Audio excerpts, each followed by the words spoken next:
बीते कई सालों में केजरीवाल सरकार और दिल्ली के उपराज्यपाल की लड़ाई का अगर मजमून निकाला जाए तो दिल्ली की सत्ता में काबिज आम आदमी पार्टी केंद्र की मोदी सरकार पर दिल्ली से भेदभाव का आरोप लगाती रही है।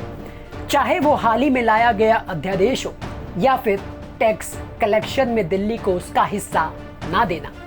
एक बार फिर दिल्ली के सीएम अरविंद केजरीवाल का ये दर्द छलका है, जिन्होंने केंद्रीय वित्त मंत्री निर्मला सीतारमण को चिट्ठी लिख बीते 23 सालों से दिल्ली के साथ हो रहे भेदभाव का जिक्र कर लंबे चौड़े आंकड़े पेश कर दिए।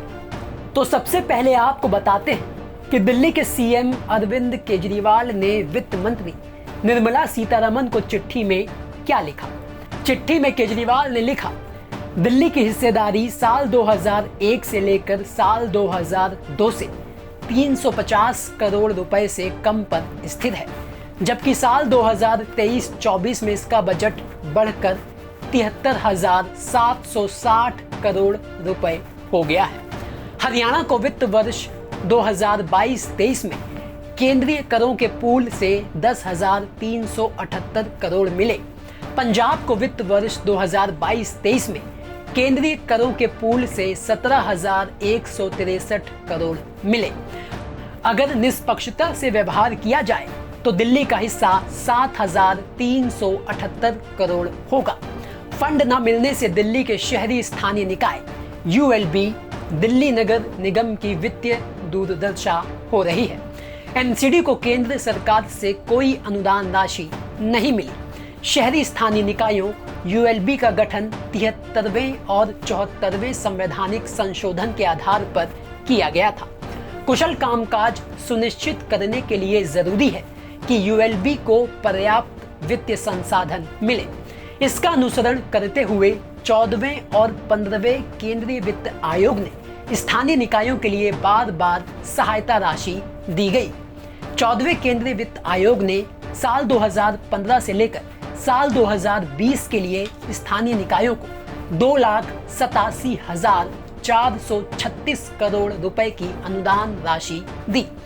इसी तरह 15वें केंद्रीय वित्त आयोग ने साल 2021 से लेकर साल 2026 के लिए 4,36,361 करोड़ रुपए की सिफारिश की है।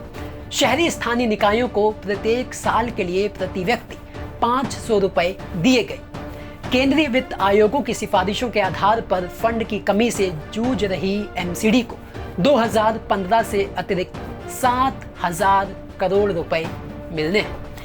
इन्हीं आंकड़ों का हवाला देते हुए सीएम केजरीवाल ने निर्मला सीतारमण से आगामी 16वें केंद्रीय वित्त आयोग में इस पर ध्यान देने का आग्रह करते हुए ये भी लिखा कि दिल्ली वासियों ने एक साल में आयकर के रूप में 1,78,000 करोड़ का भुगतान किया है, लेकिन केंद्र ने वित्त वर्ष 2023-24 में दिल्ली की हिस्सेदारी 0 कर दी है।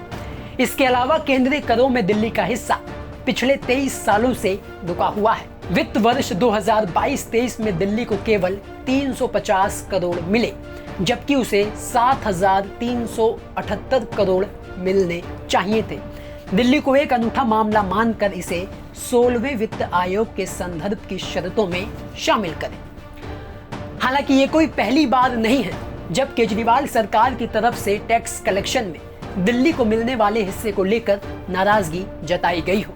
इससे पहले भी कई मौकों पर केजरीवाल सरकार प्रेस कॉन्फ्रेंस कर केंद्र से दिल्ली को उसका वाजिब हिस्सा ना देने को लेकर सवाल खड़े करता रहा है।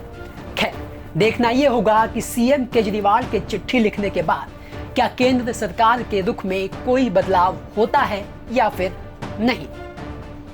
ब्यूरो रिपोर्ट, दिल्ली तक।